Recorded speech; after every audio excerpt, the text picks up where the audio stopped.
بسم الله الرحمن الرحيم. السلام عليكم ورحمة الله وبركاته، مشاهدين نجم الزمالك في كل مكان. عندنا أخبار وكواليس مهمة جدا جدا من داخل نادي الزمالك اللي تهمنا وتهم حضراتكم. ولكن في البداية لو مش مشترك في القناة فأكيد يسعدنا انضمامك واشتراكك لنا، وعايز نوصل الفيديو ده لأكبر عدد من اللايكات والشير في كل مكان. حلقة مهمة جدا جدا هنتابع فيها آخر التطورات اللي بتحدث داخل نادينا الملكي نادي الزمالك. يلا بينا على التفاصيل اللي معانا في الفيديو ده، وهبدأ معاك من عند تدريبات نادي الزمالك. تدريبات نادي الزمالك اليوم شهدت بعض التغيرات في التدريبات من حيث عودة اللعيبة. فعاد الكابتن محمود بنتايج للتدريبات الجماعية لنادي الزمالك بعد ما قضى فترة التأهيل بتاعته والاستشفاء بتاعته عقب مباراة سيراميكا كليوباترا. كما يعاد عبد الله السعيد اليوم للتدريبات الجماعية لنادي الزمالك بعد إكمال البرنامج البدني والتأهيلي تحت إشراف الكابتن علاء رجب اخصائي التأهيل في نادي الزمالك. كمان برضو فيريرا بيقرر استبعاد احمد فتوح من قائمة مباراة المقاولون العرب المقرر اقامها يوم السبت القادم في تمام الساعة 9 مساء. كمان يانيك فيريرا المدير الفني لنادي الزمالك متمسك بالدفع بشيكو بانزا ومحمد صبحي كلاعبين اساسيين في الفريق. الراجل متمسك بالدفع بالثنائي لانه شايف انهم افضل كواليتي حاليا في الزمالك في مراكزهم، سواء محمد صبحي في مركز حراسة المرمى او حتى شيكو بنزا في مركز الجناح الايسر. فده بالنسبة لتدريبات نادي الزمالك وكل التفاصيل اللي حدثت في تدريبات نادي الزمالك. خلينا نروح بيك تاني ليه موضوع مهم جدا جدا، الا وهو محمد السيد. محمد السيد في الفترة الحالية طالع ترند في نادي الزمالك. محمد السيد كل الاخبار بتتجه انه رايح الاهلي، ولكن في خطوة غير مدروسة وغير مسبقة من نادي اللوزر، من نادي الزمالك. تلقى نادي الزمالك عرض رسمي من نادي اللوزرن السويسري لضم اللاعب محمد السيد لاعب نادي الزمالك مقابل 500 ألف دولار.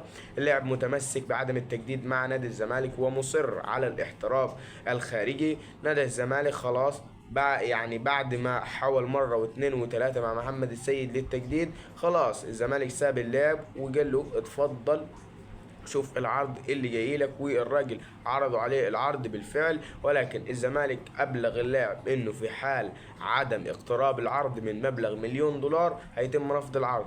الزمالك بيحاول بكل خطوطه وبكل الكادر الاداري بتاعه لرفع العرض لما يقارب من مليون دولار، واللاعب هيرحل حال رفع العرض لما يقارب مليون دولار. خلينا اقول كده اللاعب رايح الاهلي، فانت استفدت بالمليون اخضر احسن من محمد السيد 100 ألف مرة.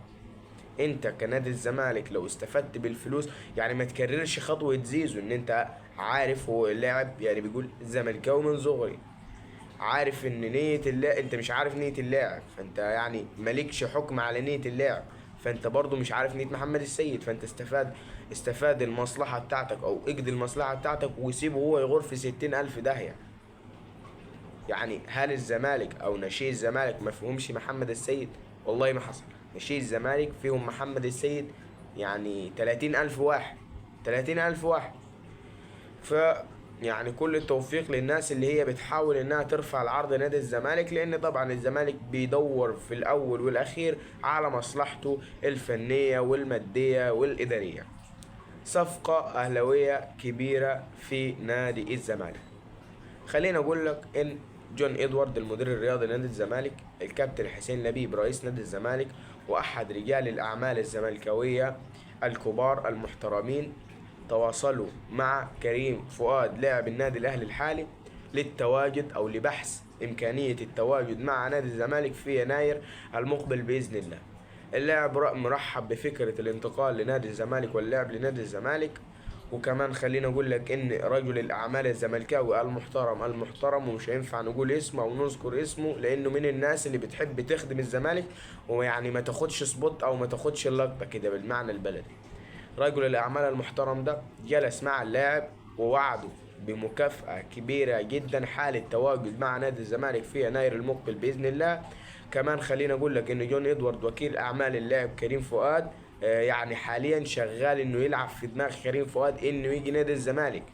لان الراجل طبعا شايف ان نادي الزمالك في احتياج للاعب جوكر زي كريم فؤاد، يلعب لك بقى ظهير ايسر، يلعب لك خط وسط 8 و10، يلعب لك يعني جناح ايمن، جناح ايسر، مركز 10 8 و6، ومعظم المراكز بيلعب فيها كريم فؤاد. فكل التوفيق لجون ادوارد انه يعني يعرف يسلك اللاعب من الاهلي، لان عقد اللاعب خلاص باقي عليه حوالي 5 6 شهور وينتهي مع النادي الاهلي، ورافض فكرة التجديد الا بالحصول على مبلغ كبير.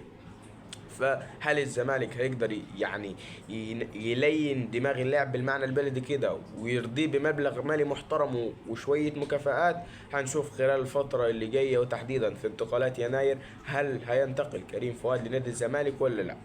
كمان بالنسبة لي أحمد عبد القادر واللي بيحصل فيه، كانت فيه كلام ونقول لحضراتكم إن أحمد عبد القادر بيدرس تقديم شكوى ضد الأهلي في الفيفا، ولكن وصلتنا معلومات، وبعتذر عن المعلومة دي، وصلتنا أخبار بتقول إن الخطوة دي لا أساس لها من الصحة، وإن كل ما يصار هذا بالنسبة من وكيل اللاعب، لأن وكيل اللاعب بيحاول الضغط على مسؤول الأهلي إن اللاعب يرجع التدريبات الجماعية وياخد فرصة المشاركة غصب عن الأهلي. فده بالنسبة للي بيحصل في آخر الأخبار والتطورات في الكرة المصرية ونادي الزمالك.